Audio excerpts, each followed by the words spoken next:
Greetings, travelers. Greetings, travelers. Wow, the year is just flying by. Oh my Yes, God. now the year we are in March. Can you believe that? Monster Oh March. man, Monster March. Some have March Madness.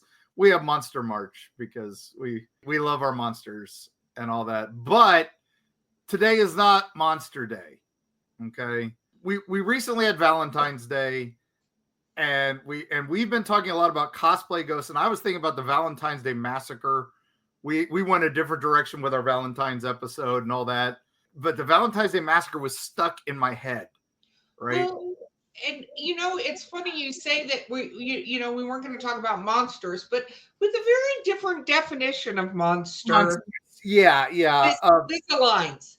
Because of Valentine's Day massacre, that comes up, and immediately you think gangsters, right?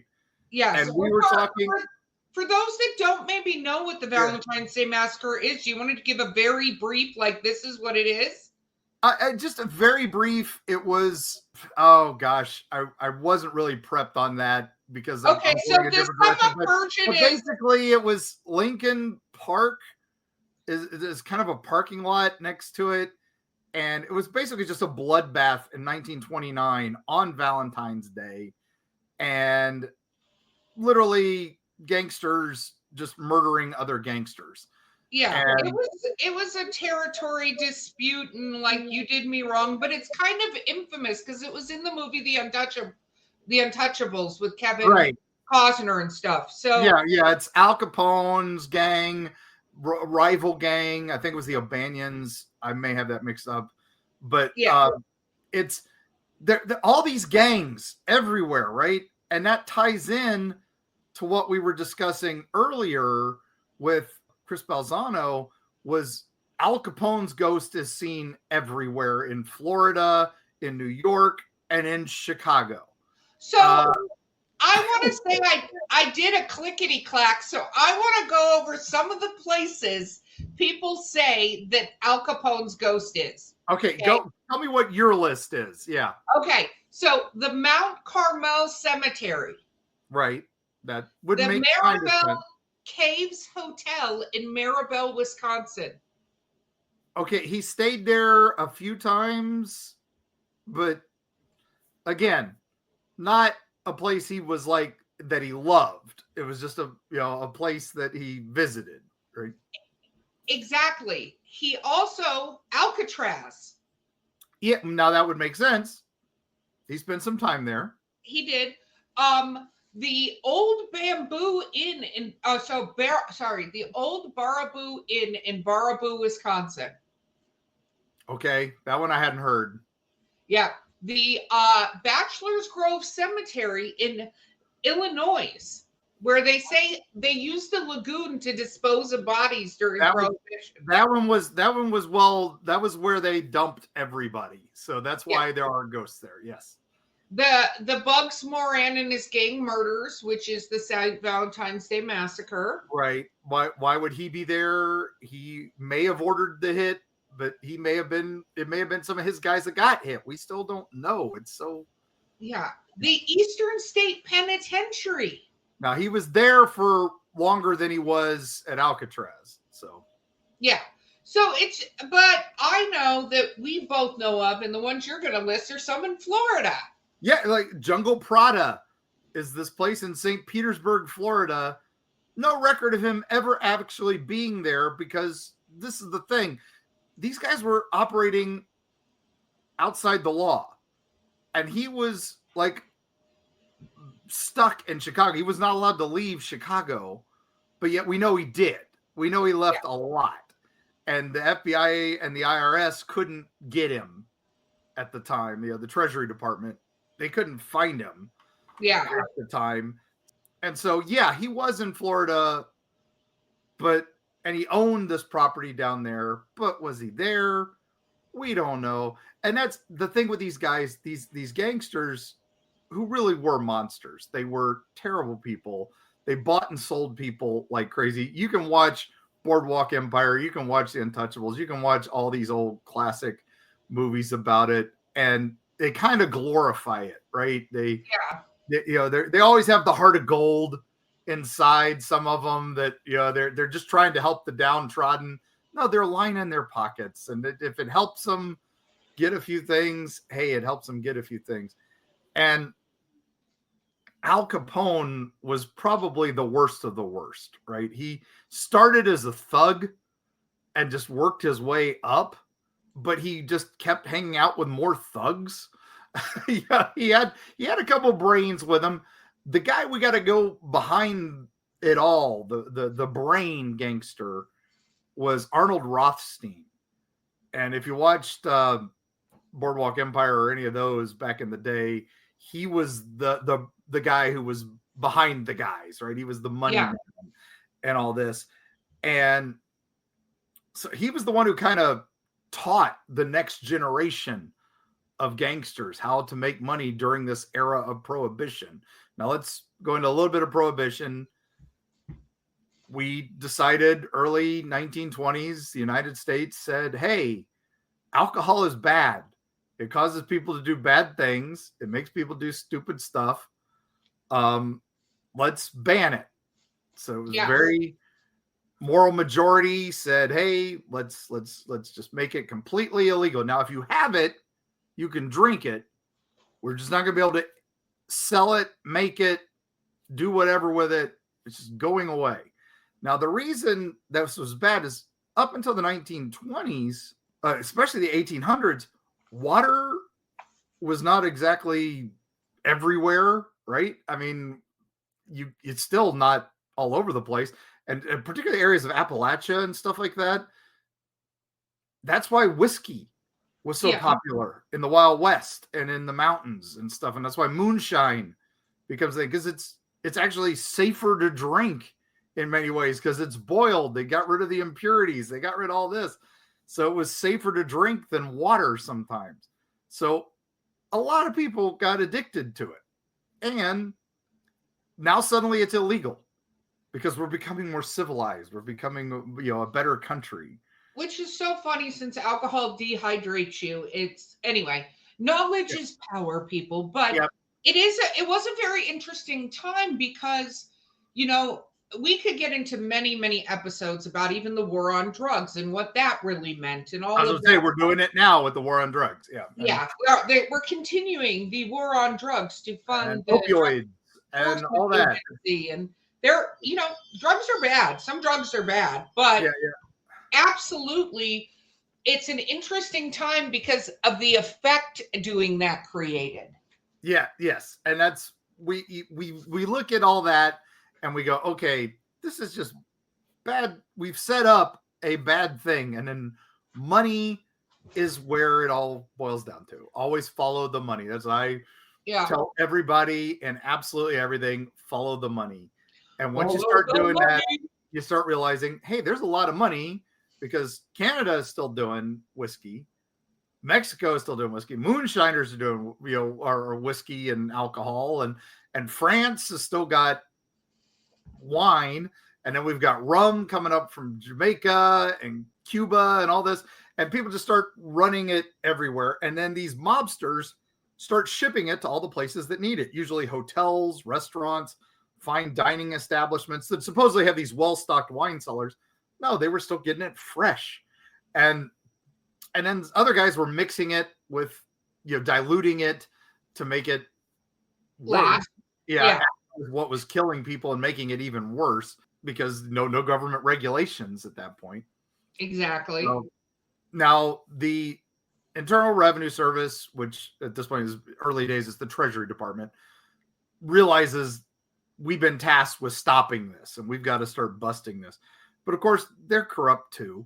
They're following, they're getting money. They're stealing money from these things. Well, they're taking money from gangsters. It's not really stealing. Yeah, it is. You're still doing bad things. Anyway, all this and a corrupt political system. Yeah. All the way to the top with Warren G. Harding, one of my favorite presidents because the man partied in the White House nonstop and nobody cared. That doesn't sound familiar at all. Not at all. I mean, we would never do that in the modern era, every president ever. And yes, your favorite presidents too. I don't care who you are. You go, that guy was my favorite president. I guarantee you he was doing some things you probably shouldn't know about in the White House. We're not going to get political, but it is. So whatever. Yes, no, it's true. So sorry to go on this anti. We're not going to go on a Muncie tangent. So no. But anyway, so the Great Depression's blooming, right? And all this money is being made illegally. So it's easy money in a time when money is tight. So these figures rise to power, and some of them get glorified and some of them get fictionalized and all that in these shows and all that. And Al Capone certainly has his share of bad things he did, and certainly had his share of being glorified in the movies and all that, and the Untouchables. But all that said, they were bad people and they did do bad things. And there are many ghost stories about these characters. And I'm going to, before we get to Al, I'm going to save him for the end. Yeah, the thing I'm going to say is this. I want to say this again, because I eventually am just going to become a world leader on this, is the cosplay ghost. So cosplay is when you dress up as a character, right? That's what cosplaying, you know what I mean? And it's a term used mainly in the nerd world, but it's gaining popularity. But the truth is, we first of all assume that ghosts are honest. I don't know when that happened, that people decided that all ghosts are going to be completely honest with what they say and what they do. I think they're thinking it's their true self, right? You're no longer weighed down by the reality of the world. You're trying to be this person. You and I, we are not exactly who we are on this podcast in our day-to-days. We have a bit of a persona we put on in this, but people assume, once you're a ghost, you're who you are. Well, I mean, we still love what we love. We still do what we do, but still. No, it's true. But what's interesting is, like, I've been rewatching House, it's one of my favorite TV shows. And one of the things he says all the time is everybody lies. Yes. So the truth is everybody lies. And to think that a ghost is going to be honest with you, or what you're going to see, or what your perception, like when I was looking at all the places people have said they saw Al Capone's ghost, and we see this with tons of ghosts: Elvis, Marilyn Monroe, Abraham Lincoln, George Washington. First of all, that's one, assuming that their ghost is hanging around somewhere, right? Right. Two, you're assuming that they're telling the truth. And the fact is we don't know what's out there. We don't know how it works. We don't know what communication is. And we are seeing that, if you go, is this the ghost of blah? They could easily go, yeah, sure. Yeah, that's who I am. That's who I am. Because what's going to be more fun? Bob, the guy who shines shoes in the building, or Al Capone? Right. We're going to choose Al Capone. It could be Bob the gangster that we've never heard about because he was one of the dudes and he died. Like, you don't know. And people keep assuming that these ghosts are who they say. And they're like, I'm going to go see Al Capone's ghost. Probably not, my friend. That is probably not what you're doing. And now there are some theories also that, yes, maybe there are bits of the same ghost all over, because we don't know. You're just in one spot. Once your energy, you could be a million places at once. So yeah, it is possible. I'm not saying completely that these guys aren't everywhere, but is it really? I'm going to go with the camp that probably not that they can't travel, and maybe you go after your life, and if you're stuck, travel to places and stuff. I firmly believe if everybody turned into a ghost, we would see a lot of ghosts. Like, it'd be very busy in a lot of places. So it can't be everybody gets stuck. And why is it only the famous people that get stuck? Right. Right. I mean, we always talk about that. So let's, all right, now that we've done oh my gosh, we've 15 minutes in and we haven't even really talked about a ghost. Yes, we have. We've talked about many ghosts, but Mark, where are you going to take me on this journey? Right, do you get to go in the Wayback Machine at all? We're going to go in the Wayback Machine because we're going to be spending a lot of time in the 1920s. So get your flapper outfit Or I have several flapper outfits, so let's do it. I knew that was coming. Red one. I knew that was coming. So red today. I got my fedora and my trench coat, and we're gonna go untouchables on this. So I appreciate that fully. Okay, so the first guy I'm going to talk about, and this is probably one of my favorite cases, because this one involves a president. All right, a modern president encountering this character's ghost. Okay. Oh, okay. So build up to that. All right. So this guy was named Thomas Walsh. Okay. And Thomas Walsh was a gambler and a mobster. Hung out with a guy named Lucky Luciano. Might be familiar with that name. Thomas Walsh.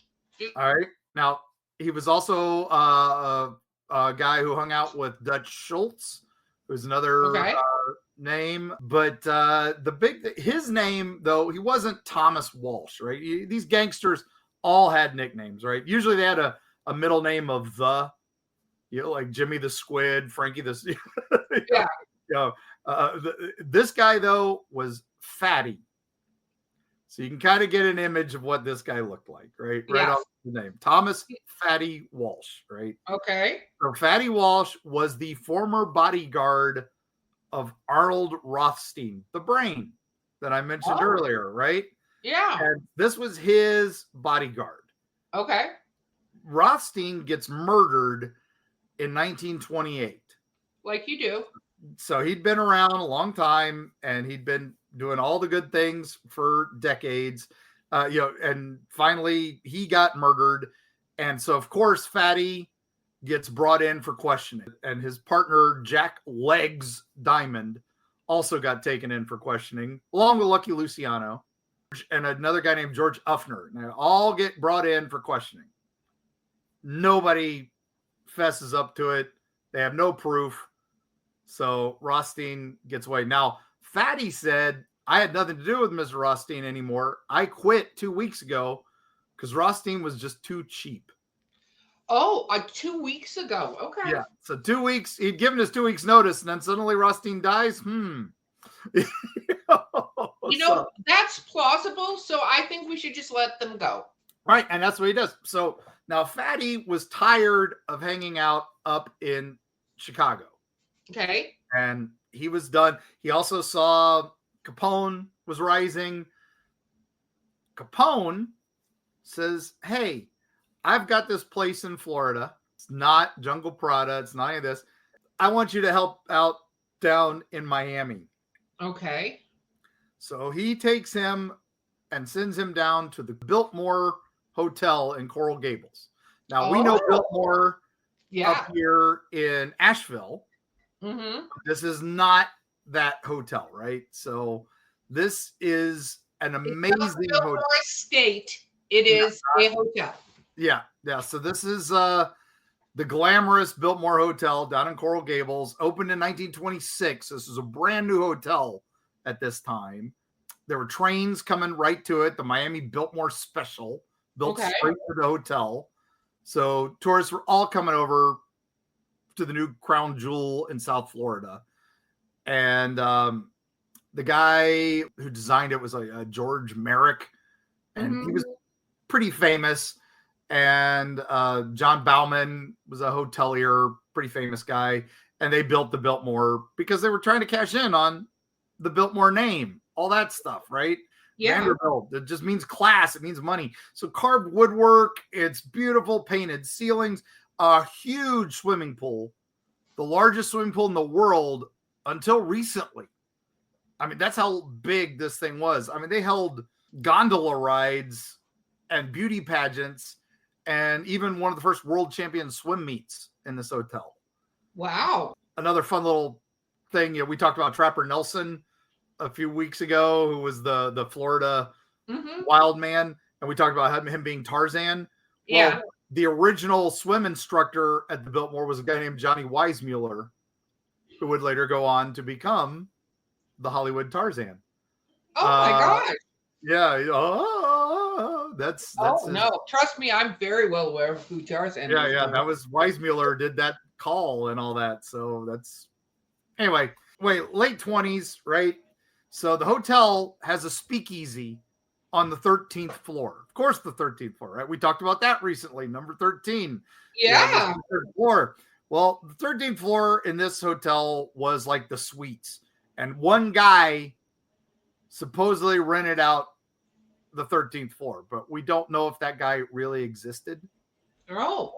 So one of those. It's one of those. Yeah. It's probably just a fake name. Probably was his name Bob Smith? Because Carl Gaylord was the name. I love it. Yeah. I love it. And so Fatty Walsh and a guy named Arthur Clark were employees of Carl Gaylord. And they basically were the two guys staying on that floor. Okay. And they ran a casino, 6 rooms up there. They ran a casino and they ran a speakeasy, which was a speakeasy is a secret bar, right? They're using all this illegal imported stuff like that. And what's funny is today you can find bars that are set up as speakeasies and stuff like that. Now it's like a cool trendy thing. Back then it was thing, right? Yeah. Illegal. So yeah, even though it's not illegal. But what the hotel workers would see is people would come in really fashionably dressed and they would go up to the 13th floor and then they would see them come out hours later, drunk as a skunk, having a great time, right? Yeah. So one night in March of 1929, now Fatty was, basically running the place. He was loving it, right? And he had been in one gang in New York. He'd been in a gang in Chicago. He fled to Florida. He's now in Miami and he's working at the Biltmore. So for this fake Carl, but everybody says, no, he's running the place, right? He's running the place.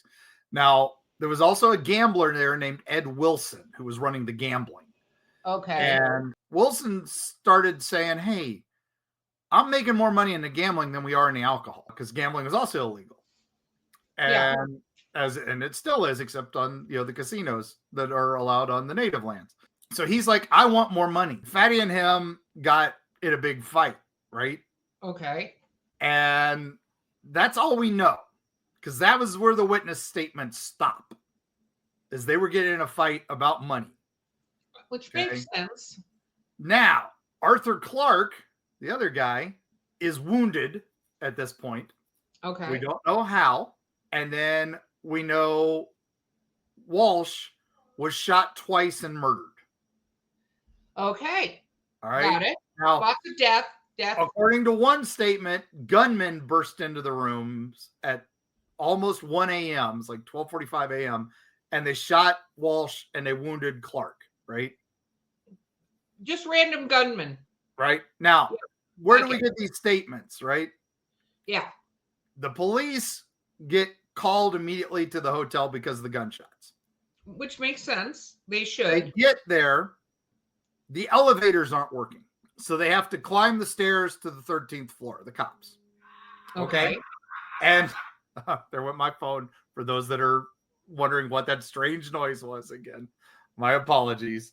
So hopefully, Bo, you can edit that. But if not, I know we had one time that happened and we had people going, oh my gosh, it was a disembodied voice. And it was like, no. Yeah, exactly.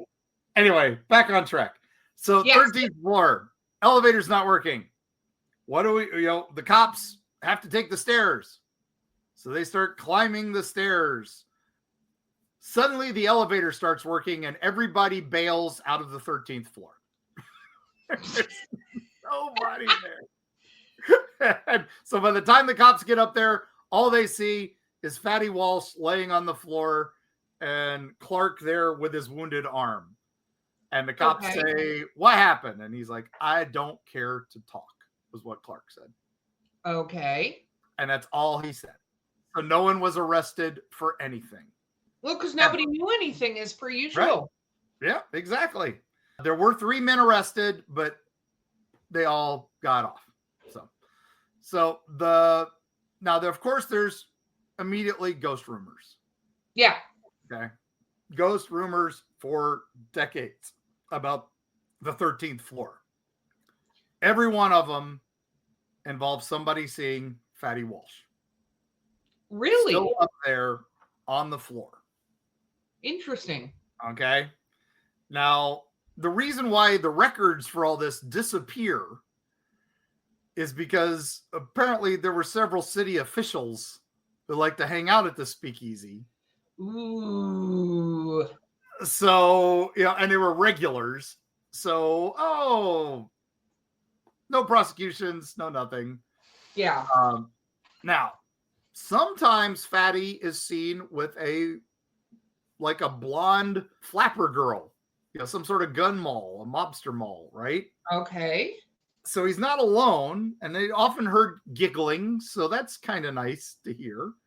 But when they are up there, we've had so many reports. One of my favorite reports was a lady and her husband were up there, and they were supposed to go to the 4th floor, but the elevator took them to the 13th floor. Oh. And when they tried to go back down, they couldn't get the elevator doors to close. And the wife finally stepped out of the elevator. And as soon as she did, the doors closed and the elevator went down, and she was stuck up there for a few minutes. And she said that this figure came up to her and was like pressing on her and leaning against her. And it was this big guy, and she was in hysterics. The tall man threatened her, and she smelled of cigar smoke. And this is in the 90s when smoking had already been outlawed. Yeah. So. You know what's funny about stuff like this to me too, Mm-hmm. is it goes back to going, I want to associate this with this. So what happened here that I can associate this smell, versus something like a fearmonger up there going, I figured out how to work the elevator button. Elevator. Yeah. Now, the most famous incident up here, though, is President Bill Clinton. Oh, yeah. Is staying at the Biltmore after it had been renovated. Now the hotel had been abandoned for a while in the 40s, at the end of the Great Depression. It fell off popularity. It got abandoned. World War II, it got turned into, like so many other hotels in Florida, it was commandeered by the Army and turned into a hospital facility. Yep. And so there's all these other stories that, there are other ghosts there and all this. And then in the 70s and 80s, it was abandoned again. So urban explorers used to go there a lot. But then a lot of money got put into it and it got restored to its glory. So Bill Clinton comes in and is staying there. And he's up there on the 13th floor because it's the suite area. And they're watching a football game, him and some Secret Service guys. Okay. And the lights start going weird. Interesting. And then there is a security lockdown, and that's all the reports say. And then he was forced to change floors and rooms. Okay. Now, we did have a Secret Service guy who was willing to talk off the record, say that the reason they were truly forced to move was there was someone up there that looked like a man with a gun, a large man with a gun, and they went into lockdown and had to move the president because they were worried he was going to get assassinated or something. But they said it was very weird because the man looked like something out of a gangster movie. That is kind of hysterical, because if you think of how much control, a gangster has, like that is interesting. And that, that how much control that particular ghost has of that area is fantastic. But a G-Man, he's got Secret Service around. He would have been not happy about that, and flicking lights, get him out and all that. So wow, that is probably the most famous incident with Fatty Walsh. Now, there are, again, other ghosts in that hotel, but that's probably my favorite. I just love that Fatty somehow teamed up with some gangster mall girl. Records in that area, that decade, were spotty at best. So there may have been other people died there, but we do know about Fatty and that he is up there. Wow. There you go. Well, I love that. And with that, what gangsters we need to hear from. Yeah, let's go hear from our sponsors, and and we'll be right back.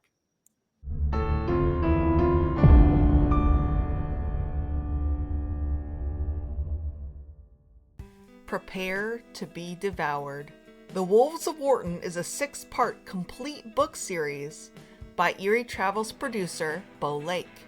It has been called dark and visceral, steamy, dramatic, and a fresh take on the werewolf mythos. If you like action, adventure, a large serving of body horror, and some steamy relations, the Wolves of Wharton series is for you. Pick it up wherever books are sold, or at linktree.com/Bo__Lake.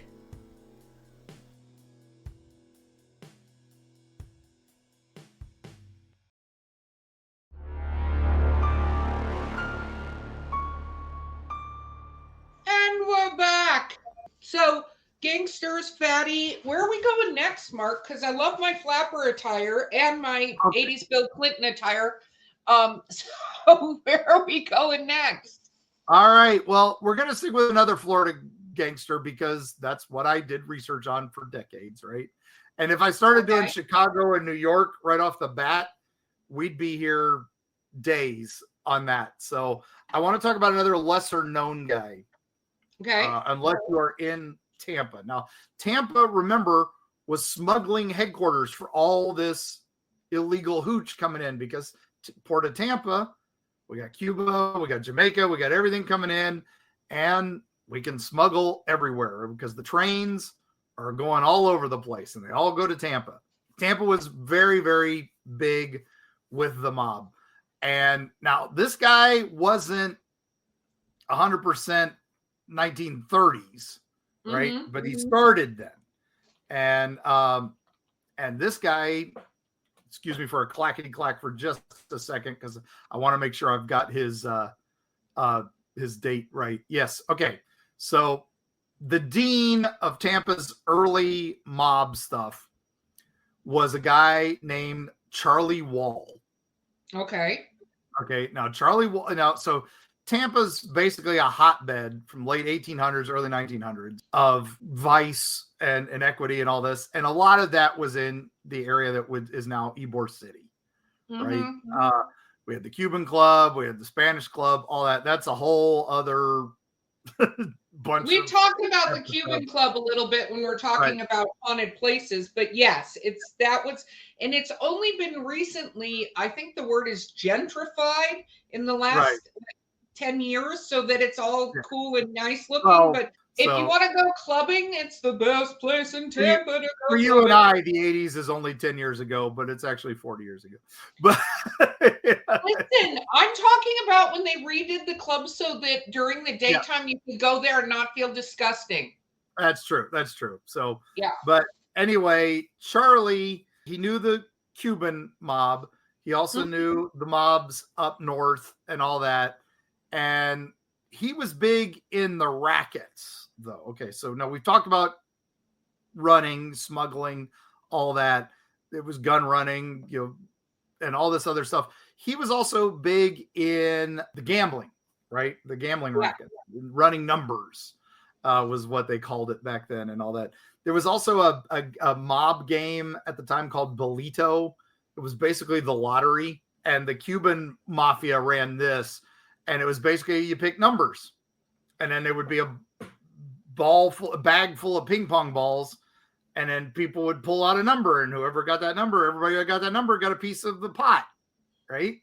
And the house got 10%. So of course the house got way more than 10%, and especially because they used to rig it. It was rigged. Can you imagine that? Illegal gambling was rigged. What? Imagine. Oh my God. You're dealing with criminals and they rob themselves. No, one of my favorite stories is they used to keep one of the balls on ice overnight. So when they would shake up this bag of ping pong balls, they could find the cold one when they reached in, and they'd pull that one out, and that would be the winning lottery number, because it would be the one. Wow. Well, that's actually it's kind of a good way to go about it, I suppose. Right. Yeah, they had other ways of doing it, but that was like the most famous one. Yeah. And Charlie was in charge of that, right? Now, he had vice squads and everybody all over him, but he was king of Tampa. Nobody could stop him. Now, we talked about, I based a lot of my stuff on Hellview Cemetery on some of the stuff that happened over there. One of the famous things is there was a bordello over there for ladies of the evening, and it was run by an infamous lady named Madame Orr. It was an assumed name. It was kind of like, because the Orr House. Come on. Yes. That's probably not her real name. I didn't think it was, but I'm glad you clarified. But she had the best of the best ladies to the point where the mayor of Tampa and the police chief of Tampa used to host the beauty pageant that you had to win to be able to become a lady that worked for Madame Orr. That is clever, actually. Very clever. Yeah, but that's how everybody was in on it, right? So the city, nobody was touching Charlie. Nobody was touching anybody, all this stuff. Now, Charlie does the one thing that separates him from all the other gangsters, right? Is he finally gets caught. He's outlived his usefulness, right? So okay. He survives all the way to the 1950s. Wow. And they catch him. But this time, the mob's influence is weaker than it was. He's out of the rackets, right? And all this. And he was known as the guy, right? He was still walking around like he was the king of Tampa, the king of Ybor. But he gets caught. He goes to testify. Now, what happens with all these other gangsters from all of history? Nobody says nothing, right? When they go to jail. They just do your time because the mob will take care of your family. The mob will do all the things for you, right? You do your time, you get out, and you've done what you're supposed to. Not Charlie. Charlie sang like a bird. He told every single thing that he had been involved in. He talked about the rigging of the lottery. He talked about who murdered who. He names names. He lists everything. What happens then, right? He is marked for death because you don't do that. I often think that at some point X is going to mark you for death. So we'll see. It's possible. It's possible. So there's a guy named Santo Traficante Jr. Wow. The silent dawn of the criminal underworld, right? Wow. Secret guy. He's the Al Capone that didn't like the press, right? Okay. And he had heard that Wall had insulted him. And then because of Wall, suddenly there's a tax case against him, just like what happened to Capone and all this. So he says, we got to take care of this guy. But at least that's the rumor. It's never proven. But Charlie winds up on the courthouse steps of Tampa with a Cuban necktie. Familiar with what that is?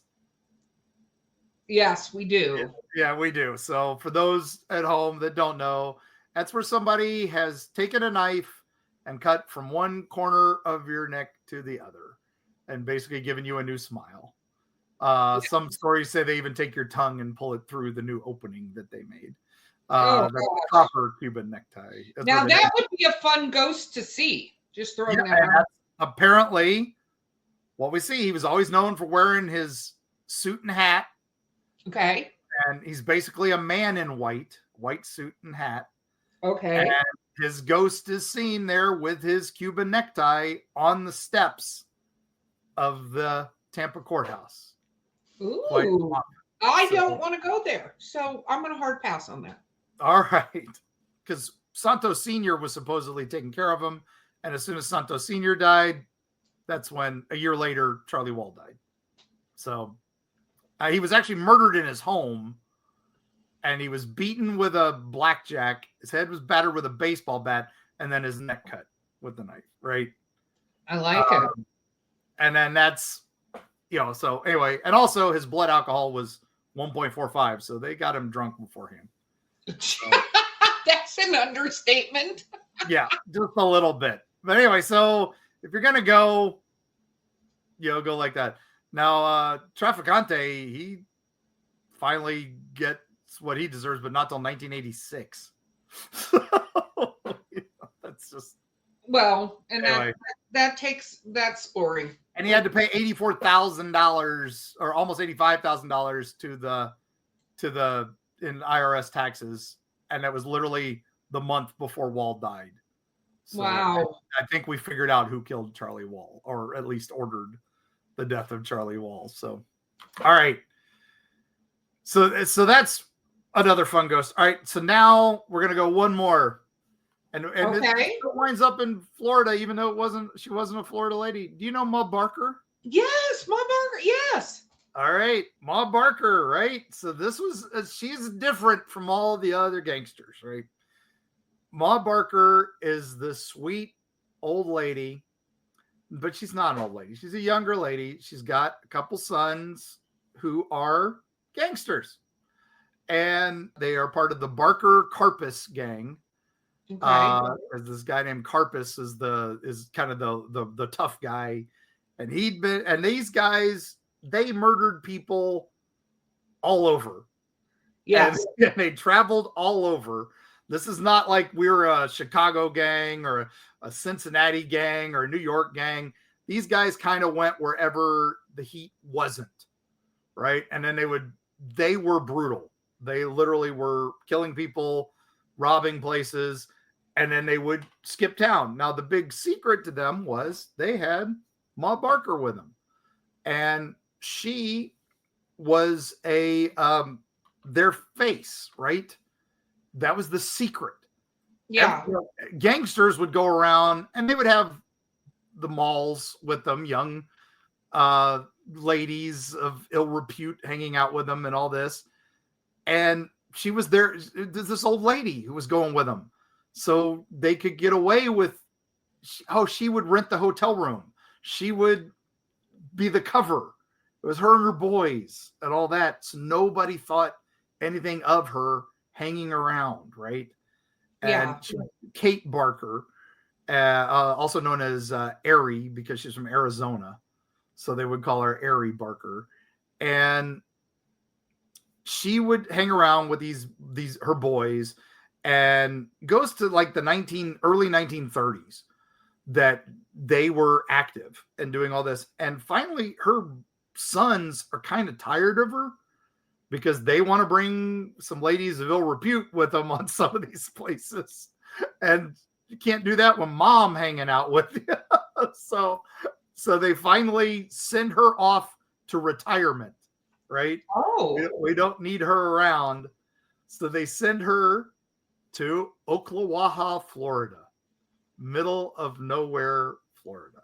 I was going to say, I don't even know if I've ever heard of that place. It's a long way away.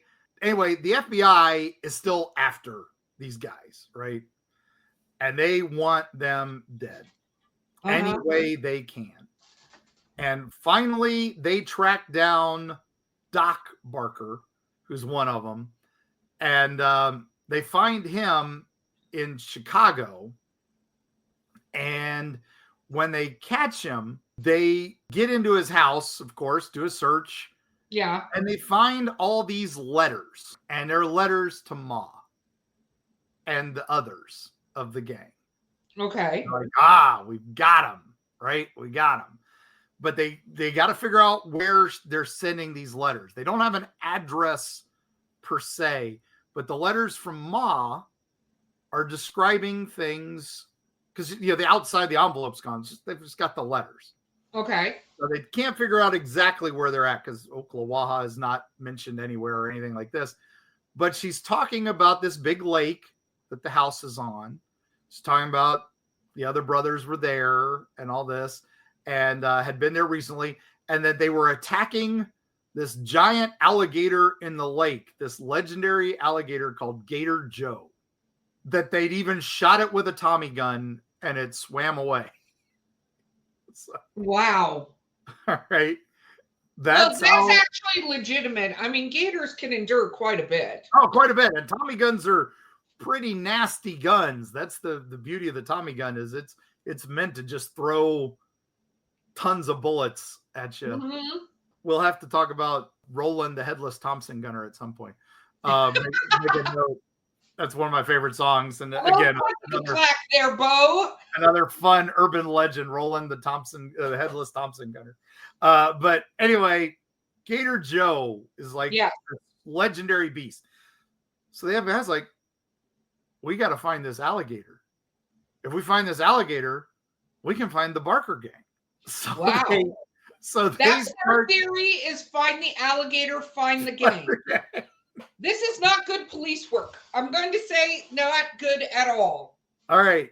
So they start combing the swamps of Florida and lakes of Florida to figure out where this legendary gator is. And sure enough, they find the lake in Ocklawaha where there had been rumors of this. They're able to find the house. They're able to figure it out. Okay. We know where the Barker gang is. Oh, wow. They surround the house. They found the alligator, and so they were able to find the gang? They found stories of the alligator. Oh, and they were able to figure out from that which houses were rented recently and which ones might have some people who fit the description of the Barker Carpus gang. They get there, and it's crazy. So it sounds like the largest gunfight in FBI history. Okay. This is called the Bradford House. This is where Mark Barker. It's on Lake Ware, which is the name of the lake that this was on. Okay. And they surround the house one morning, and then they say, "Come on out." Nobody comes out. They open fire. Okay. Gunfire lasts hours, according to witnesses. Okay, that's a lot of bullets. I'm just going to throw this out here. When people say that, like, unless they're stopping and stuff, you would have to bring truckloads of bullets to do that. And by that point in time, if they were just shooting, the entire building would have come down. And that's exactly the thing, right? If the gunshots lasted as long as they did, it would be crazy, right? Mm-hmm. But now we know it did last almost as long as they say.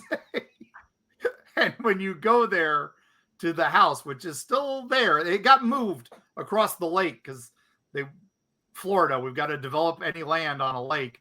So it got moved to a state property. They literally floated the lake across because it's a historical site, because it is the home of the largest gunfight in federal history. Now, the big G-men, right? Hundreds of G-men surrounding his house, opening fire for hours. They finally send in, at the end of the fight, they haven't had any return fire in a while. They send in the handyman from the town to check the house. They don't go in to say, all right, hold on, freeze. No, send in the handyman who has the keys. Wow. And he goes in, you got Ma and you got Ed, which is one of her sons. They're the only two dead in the house. The others had all left weeks before. Ma got shot up by one of the windows, and Ed got shot by the front door. Probably dead in the first minutes of the. Wow. Now, they say there were guns near them. And then suddenly, J. Edgar Hoover paints Ma Barker as this criminal mastermind, that she was behind it all, and she was the genius. And then we got the Ma Barker songs and the movies about Ma Barker and all that, all this stuff. It was all made up, we think, because they couldn't admit that they spent 2 hours shooting at a little old lady in her house. No. With her, So we had to make her number one most wanted, because all she did was sign papers and get people into hotel rooms. And she could have been something, but she wasn't the mastermind of it all. But through history we have scapegoats. So then that's 100% what happened with Ma Barker and her son Fred, right? It's just the FBI, they zeroed in on him as public enemy number one because they'd already killed Dillinger. They'd already gotten Capone and Pretty Boy Floyd. We need the Barker Karpus gang. They killed a couple police. They've killed some banks people. We've got to put these people down. And then Lake Ware, okay, we've fired for 2 hours. And that house is, you can still go visit it, and it is full of bullet holes when you go there. They are still there. They will point out when you take the tour, they'll pull up all the bullet holes. They'll show you the crime scenes. They've recreated it. It's pretty epic. Wow. And our good friend Dave Spinks was the first guy who got to do a ghost hunt there officially. Oh, so very cool. A couple years ago, it's documented pretty well. I'll put the link to the documentary on that in the show notes. But we've been there a couple times. It is an amazing house. We've been to the original location across the water. And another fun place you can go is Gator Joe's, which is the home of the bar. It's a bar on Lake Ware that was famous for the alligator, who died about 2 decades later when he was finally caught by a famous alligator hunter. And his claw is there.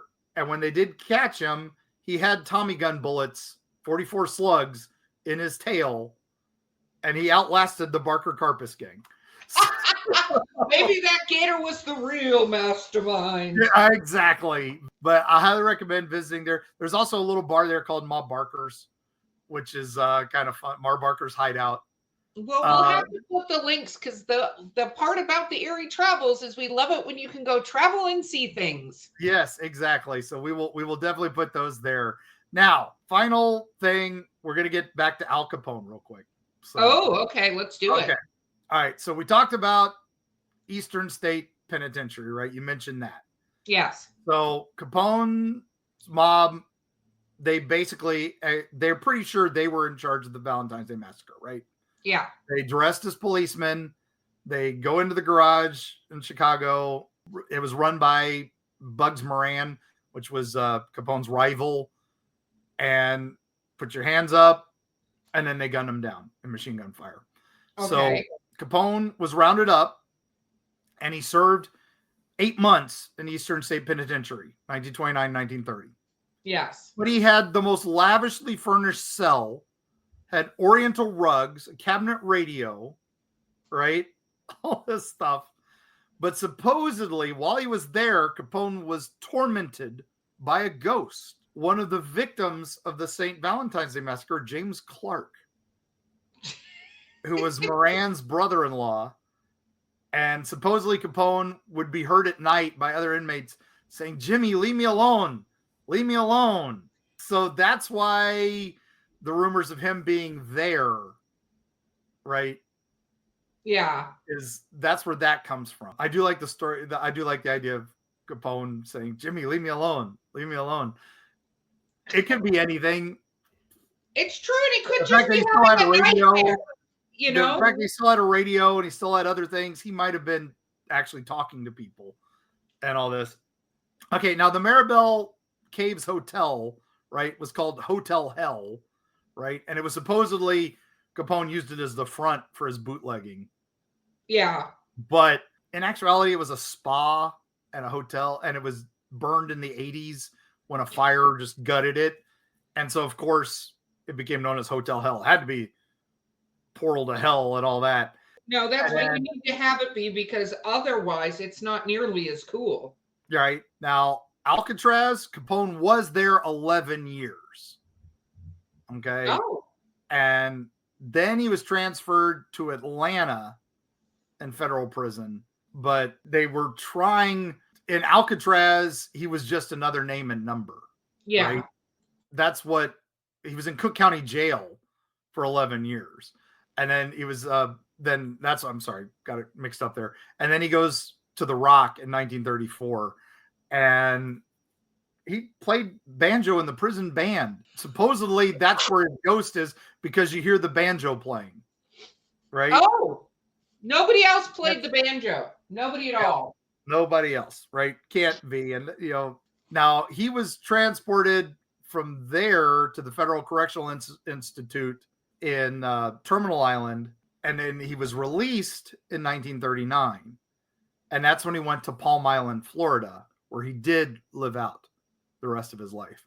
Now, Alcatraz, Machine Gun Kelly is probably one of the most famous ghosts supposedly there, because he's supposedly seen in the chapel. But one of the other guys that we just mentioned of the Karpus gang, the Barker Karpus gang, Alvin Creepy Karpus. I love Creepy. Again, all these middle names. He's known as the ghost in the kitchen there. So now Capone lived in Florida the end of his life, right? He was down in Palm Island, but where he was final resting place is in Mount Carmel Cemetery, which is up in Hillside, Illinois.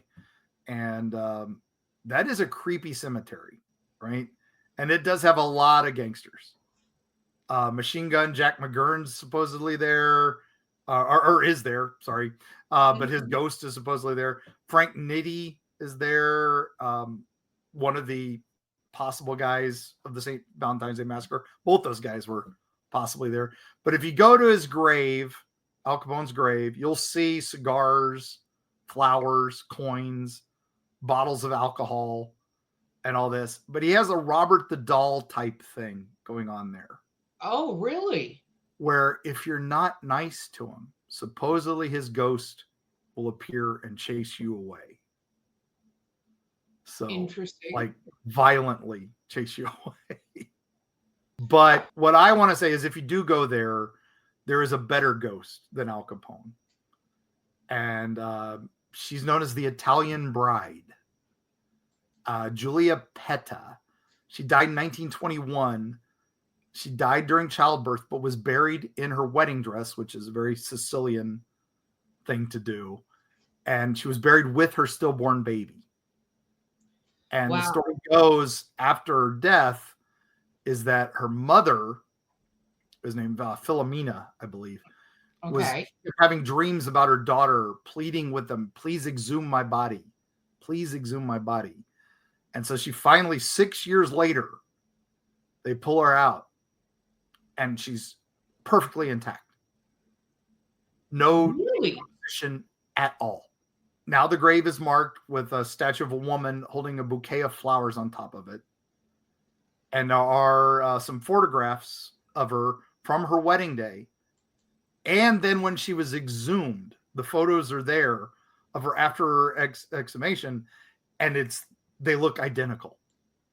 Wow. And and then the inscription there, it's in Sicilian, and I can't say the Sicilian, but the translation is, what is this strange photograph taken 6 years after her death? And her ghost has been seen there numerous times wandering around Mount Carmel. So she's a lady in white, but we have her story, which so many ladies in white, we don't have their story. That's because they make up the stories. This doesn't sound like a lady in white. This sounds like legitimately a ghost. I feel like a lady in white is another kind of entity. We've covered that before, but that's very, very cool. It looks like we got a lot of places for people to travel from this. A lot of places to visit, and Al Capone could be in any one of them. Yes, let us know if you see the ghost of Al. I can't even say it with a straight face. I know, it's so funny. But if you take any ghost tours in Chicago, New York, whatever, they're going to tell you Al Capone is here. And because he's the name, right? It's probably some other nameless gangster who said, hey, yeah, I'll take that. Yeah, nailed it. Look at all the people looking for me. Yeah. But thank you, gang, so much for letting me go down this little gangster rabbit hole. So I hope you enjoyed it. Absolutely, Mark. And why don't you, I'm going to say thank you to our patrons and all of our travelers who support us all the time. Please look out and reach out to us. You can always contact us at eerietravels.com, and you can tell us your gangster stories. Yeah, and if you visit our sponsors, tell them thank you. Again, thanks to all of you that keep this on the road and keep us going so we can visit more Eerie Travels. Yes. And pre-orders going on the book. Please get out there, do what you can with it. Enjoy. Coming very shortly. Preview copies available at some of our events. Yes. So But with all that said, oh my goodness, what to say about gangsters and the mob and all this fun stuff. So when you're out there traveling and you're in the dark and you're looking for the gangster with the fedora and the trench coat and maybe having a Tommy gun or maybe smoking a cigar or maybe having a nice drink, just remember it's not always what you see. It could just be somebody who died in the 1980s dressing like Al Capone at an Untouchables party. But with that said, we'll see you on the other side.